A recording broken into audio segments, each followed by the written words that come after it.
C'est la carte de l'apaisement que cherche à jouer Tom Barak. L'émissaire spécial du président américain, accompagné par Morgan Ortagus, a conclu ce matin une réunion au palais de Bravda avec le président de la République, Joseph Aoun, autour de deux dossiers sensibles.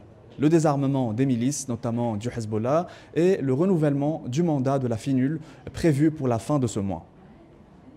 Nous avons discuté du désarmement du Hezbollah dont l'objectif est dans l'intérêt des chiites et non contre eux, a affirmé Tom Barak, soulignant que cette décision relève pleinement de l'État libanais. Un message de fermeté mais aussi d'équilibre dans un contexte tendu. Le Hezbollah rejette toute remise en cause de son arsenal avant le retrait israélien du Liban Sud. Son secrétaire général, Naim Qassem, est même allé jusqu'à mettre en garde contre le risque d'une guerre civile.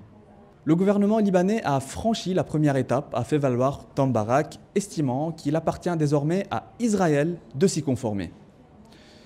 Beyrouth, de son côté, se dit prête à aller plus loin dans l'application de la proposition américaine, mais pose ses conditions.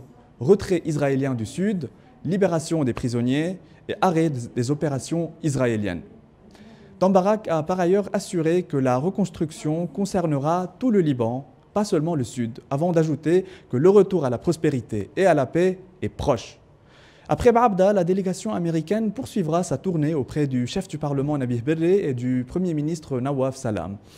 On rappelle que l'armée libanaise doit remettre d'ici fin août au gouvernement son plan de désarmement pour une mise en œuvre avant la fin de l'année, comme prévu en Conseil des ministres le 5 août. Et comme l'a résumé le président Aoun, le Liban a deux choix: accepter la proposition américaine ou s'isoler.